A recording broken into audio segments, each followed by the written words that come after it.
Okay, this is, well, that's camera audio, obviously, as you can tell. I'm now going to turn on my mic, where we will la la la la la, just set in a little pattern so it'll be easy to find.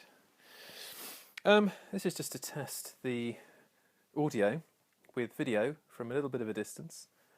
And that's it really. We'll pop it into iMovie and see if we can put the audio from a mic via an app into voice memo on the iPhone.